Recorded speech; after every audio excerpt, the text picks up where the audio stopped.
ನಮಸ್ಕಾರ ಎಲ್ರಿಗೂ. ಇವತ್ತು ನಾನು ಕರ್ನಾಟಕದಲ್ಲೇ ಮೋಸ್ಟ್ ಬ್ಯೂಟಿಫುಲ್ ಫಾಲ್ಸಲ್ಲಿ ಒಂದಾದಂತಹ ಮಲ್ಲಳ್ಳಿ ಫಾಲ್ಸಿಗೆ ಬಂದಿದ್ದೀನಿ. ಇದು ಕೊಡಗು ಜಿಲ್ಲೆ ಸೋಮವಾರಪೇಟೆ ತಾಲೂಕಿನಲ್ಲಿದೆ. ಈ ಫಾಲ್ಸ್ ಮಡಿಕೇರಿಯಿಂದ 55 ಕಿಲೋಮೀಟರು, ಸೋಮವಾರಪೇಟೆಯಿಂದ 25-26 ಕಿಲೋಮೀಟರ್ ಆಗುತ್ತೆ.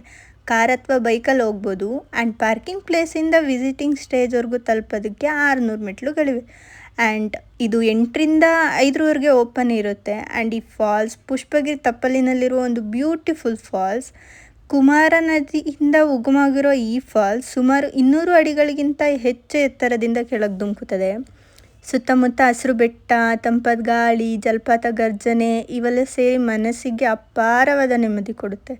ಆ್ಯಂಡ್ ನೇಚರ್ ಇಷ್ಟಪಡೋರಿಗೆ ಇದೊಂದು ಅದ್ಭುತ ಸ್ಥಳ ಅಂತೇಳಿ ನಾನು ಸಜೆಸ್ಟ್ ಮಾಡ್ತೀನಿ. ನೀವು ಕೂಡ ವಿಸಿಟ್ ಮಾಡಿ, ಸುರಕ್ಷತಾ ನಿಯಮಗಳನ್ನ ಪಾಲಿಸಿ ಆ್ಯಂಡ್ ಕಸ ಹಾಕಬೇಡಿ, ಪ್ರಕೃತಿನ ಕಾಪಾಡ್ಕೊಳ್ಳಿ ಆಯಿತಾ. ವಿಡಿಯೋ ಇಷ್ಟ ಆದರೆ ಲೈಕ್ ಮಾಡಿ, ಶೇರ್ ಮಾಡಿ. ಇನ್ನಷ್ಟು ಟ್ರಾವೆಲ್ ವಿಡಿಯೋಗಳಿಗಾಗಿ ನನ್ನ ಚಾನಲ್ನ ಸಬ್ಸ್ಕ್ರೈಬ್ ಮಾಡ್ಕೊಳ್ಳಿ. And thank you. ಮತ್ತೆ ಇನ್ನೊಂದು ಪ್ಲೇಸ್ ಜೊತೆ ಸಿಗ್ತೀನಿ. ಬಾಯ್ ಬಾಯ್.